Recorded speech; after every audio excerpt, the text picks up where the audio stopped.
ada 4, yaitu membership fee, kemudian penarikan uang tunai, fee penarikan uang tunai, merchant fee, dan fee kafalah. Nah, membership fee ini penerbit kartu berhak menerima iuran keanggotaan, termasuk perpanjangan masa keanggotaan dari pemegang kartu atau cardholder sebagai imbalan atas izin penggunaan fasilitasnya.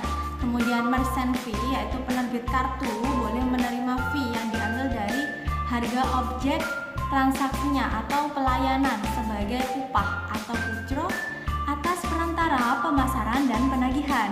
Kemudian ada lagi fee penarikan uang tunai, di mana penerbit kartu boleh menerima fee penarikan uang tunai sebagai fee atau biaya atas pelayanan dan penggunaan fasilitas yang besarnya tidak dikaitkan dengan jumlah penarikan. Maksudnya gimana tidak dikaitkan dengan jumlah penarikan?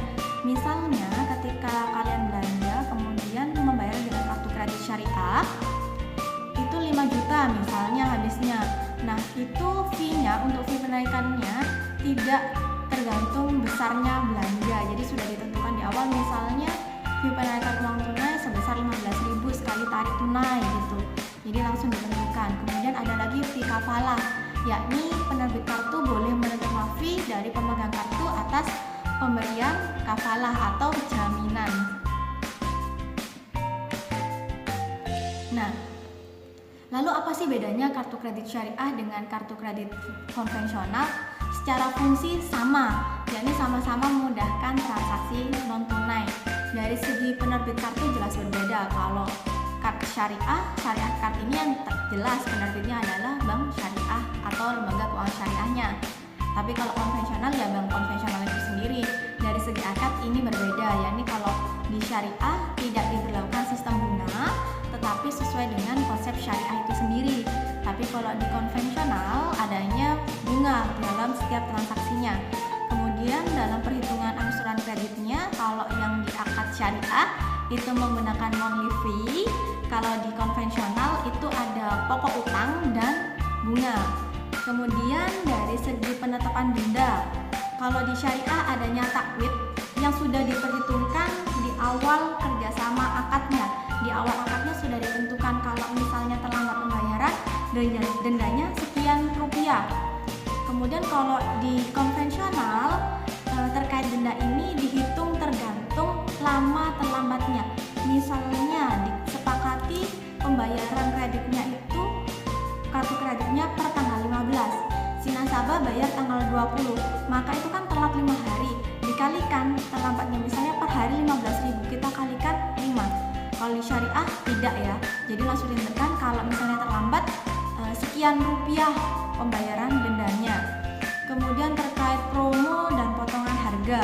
Nah, di syariah ini kalau promo dan potongan harga tidak terlalu banyak karena sifat transaksinya ini adalah transaksi produktif. Sedangkan di konvensional banyak promo yang ditawarkan ataupun potongan harga yang ditawarkan. Kembali lagi saya ingatkan kalau penetapan dendanya kalau di syariah dialokasikan ke dana sosial. Kemudian di sini ada studi kasus. Misal seorang nasabah ini memiliki sebuah kartu platinum dengan limit transaksinya adalah 10 juta, besaran monthly fee-nya itu 1%, maka perhitungan monthly fee-nya adalah limit transaksi dikalikan besaran monthly. Misalnya limit transaksinya adalah 10 juta dikalikan 1%, maka monthly fee-nya per bulannya adalah 100.000. Nah, kalau transaksinya begini, nasabah tersebut melakukan transaksi pada tanggal 1 Maret yaitu 1 juta rupiah menggunakan kartu kredit syariah.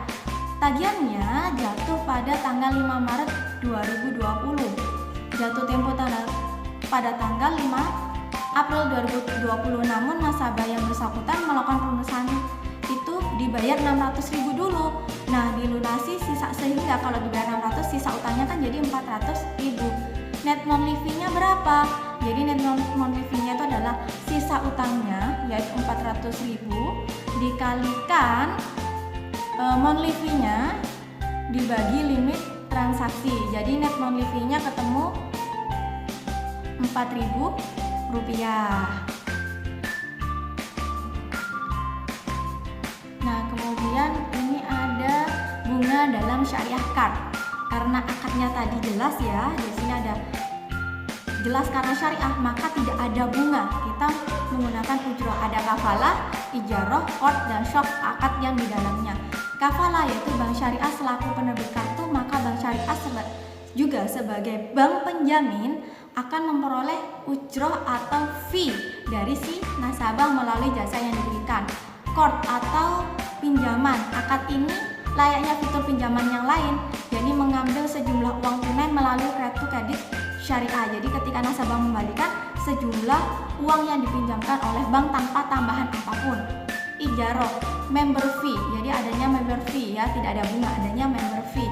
Ini sifatnya tetap dan telah dijelaskan di awal akad. Misalnya member fee-nya per bulan adalah 100.000, maka seterusnya per bulannya juga 100.000. Soft, salah satu fitur yang diberikan oleh bank syariah yang dapat dimanfaatkan saat berpergian ke luar negeri. Jadi kartu kredit ini memudahkan si nasabah yang memilikinya untuk traveling itu bisa belanjanya menggunakan kartu kredit syariah ini. Nah, keuntungannya apa? Keuntungannya ada 3 nih. Keuntungannya yaitu prinsip dan ketentuan Islam di dalamnya. Transaksinya, semua transaksinya itu sesuai dengan prinsip dan ketentuan Islam. Tidak ada unsur maghrib, maisir, goror, riba, dan tentunya tidak ada unsur ihtikar atau penimbunan. Kemudian di dalamnya menerapkan sistem akad bukan bunga, jadi tidak ada riba insya Allah.